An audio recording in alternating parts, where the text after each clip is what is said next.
মধ্যপ্রাচ্যে চলমান উত্তেজনার মাঝে ইরান নতুনভাবে শক্তিশালী ব্যালিস্টিক মিসাইলের অস্তিত্ব ও সক্ষমতা প্রমাণ করেছে, যা পুরো অঞ্চল জুড়ে আতঙ্ক ও আলোচনার জন্ম দিয়েছে। সাম্প্রতিক ঘটনায় ইরানের প্রতিরক্ষা বাহিনী বিভিন্ন লক্ষ্যবস্তুকে লক্ষ্য করে ক্ষেপণাস্ত্র উৎক্ষেপণ করছে। কিছু ক্ষেপণাস্ত্র বিস্ফোরিত হয়ে ইসরায়েলের শহর জেরুজালেম ও তেল আবিবের অংশে পতিত হয়েছে, যার ফলে নাগরিকদের মধ্যে হতাহতের খবর পাওয়া গেছে।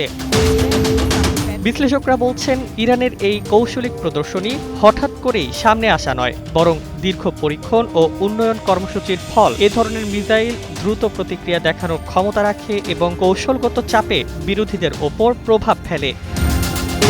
ইরানের সামরিক বিশেষজ্ঞরা উল্লেখ করছেন, জীবন অবাক না করলে কে করবে? 28% মিল্ক ফ্যাটের অবাক করার সাথে ফ্রেশ মিল্ক পাউডার। জীবন অবাক করুক প্রতিদিন। নতুন মডেলগুলো যেমন কোয়াসেম বাসির ও ফাত্তাহ 1 এর মতো ক্ষেপণাস্ত্রের মাধ্যমে এখন তারা আরও নিখুঁত লক্ষ্যাভিমুখী আঘাতের ক্ষমতা অর্জন করেছে। এই ক্ষেপণাস্ত্র শুধু সামরিক লক্ষ্যকে নয়, মানসিক চাপ ও কৌশলগত সতর্কতার মাধ্যম হিসেবেও ব্যবহৃত হচ্ছে। বিশ্বজুড়ে সামরিক বিশ্লেষকরা মনে করছেন, ইরানের এই পদক্ষেপ মধ্যপ্রাচ্যে উত্তেজনার মাত্রা বাড়াচ্ছে এবং ভবিষ্যতে এ ধরনের সংঘাতের ঝুঁকি তৈরি করছে। এই মিসাইলের প্রদর্শন ইরানের সামরিক আধিপত্য ও কৌশলগত সক্ষমতার প্রতিফলন হিসেবে দেখা হচ্ছে, যা এখন আন্তর্জাতিক মনোযোগের কেন্দ্রবিন্দুতে। Desk report, Bangladesh bulletin.